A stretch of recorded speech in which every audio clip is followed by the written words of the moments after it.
Starting with our top story, it's been 3 days since the military coup in Sudan, and Sudan's residents continue to remain defiant, with protesters taking to the streets, burning barricades, even as the world condemned the takeover. In the latest, Sudan's Prime Minister Abdalla Hamdok, who was arrested on Monday along with other members of his cabinet, was allowed to return to his own house, though still under tight security. Sudan's top general defended his actions, saying that the military takeover was necessary to avoid civil war. The U.S. State Department said that Secretary of State Antony Blinken had spoken with deposed Prime Minister Hamdok on Tuesday. He reportedly welcomed the Prime Minister's release and reiterated that all civilian leaders must be freed. Meanwhile, Biden's administration is now looking at the full range of economic tools that they have at their disposal to respond to the situation. White House National Security Advisor Jake Sullivan said that Washington has been in close contact with the Gulf countries to monitor developments. The United States has already halted a $700 million economic aid to Sudan. And in the same breath, civilians organized impromptu protests, saying that a mass protest against the coup was scheduled for 30th of October. UN Chief Antony also urged the Security Council to act effectively to prevent frequent coups from occurring. The 15-member body was scheduled to discuss the military takeover in a closed-door meeting.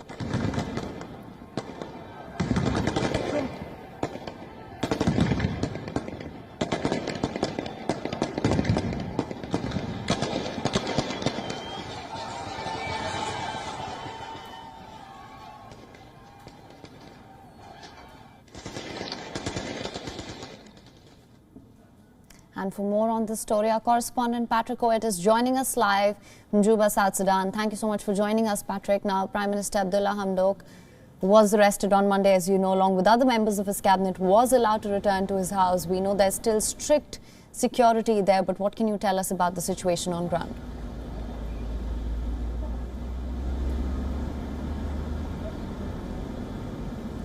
Yeah, the situation is still actually people are protesting. Many shops are closed, many businesses are still closed.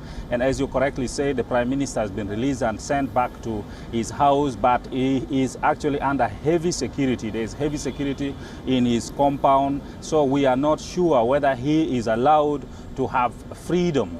For example, freedom to talk to the media, freedom to move, since the military have surrounded his home. It looks more like he is actually still under house arrest. And then protest is continuing.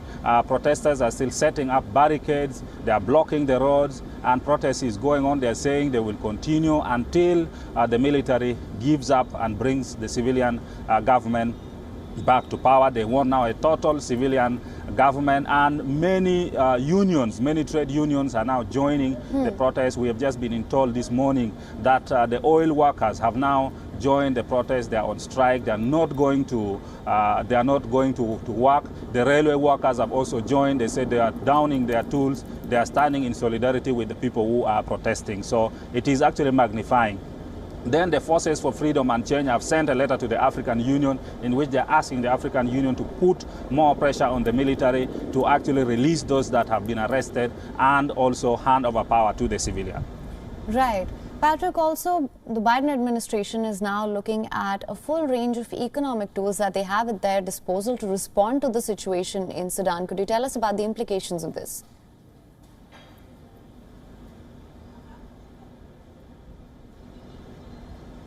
The implications are going to be huge because one, since 2019, when the people of Sudan came out to protest to oust former President Omar al-Bashir, of course it was economic situation. The price of bread had gone up, the price of fuel had gone up, and since then there were reforms in the country, but these economic reforms remained a challenge because of the so many military groups that were operating in different parts of the country. The economy was just beginning to recover with the financial assistance from international financial institutions such as the IMF and the World Bank, and then assistance from international community, including the US. So any halt in that assistance, in providing that assistance, is going to negatively affect the economy. And if you can see now, the situation is that shops are closed, businesses are closed, banks are not working, and then you have a situation where oil workers are now joining the strike, because Sudan depends largely on oil. And if this is also not now providing any income, and then assistance that is supposed to come from international community is not coming,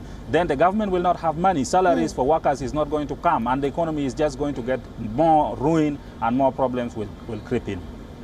Right. Also, we know that the Security Council is scheduled to discuss this military takeover in a closed-door meeting. What does this mean for the transition of power? Will it have any impact?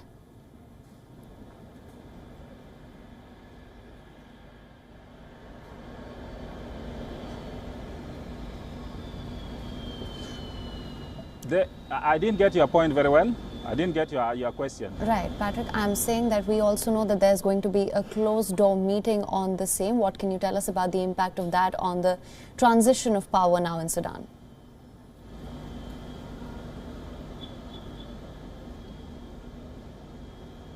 Yeah, the only thing that we expect from any meetings, whether being regional, whether African Union or UN Security or anywhere else, would always be condemnation, because we have already seen a lot of condemnation coming in from the African Union, from the East African Regional Body, from the UN, from Europe, from the European Union. So we don't expect anything different. We only expect that more pressure is going to be exerted on the military to actually relinquish power. Of course, the military have been trying to defend what they have done, saying that there was a lot of disagreement and so forth, but everybody is not buying into what they are saying. People are saying they should hand over power to the civilians. So whatever meeting is going to take place, most likely it would be to give more pressure to them to hand over power to the civilians. Right.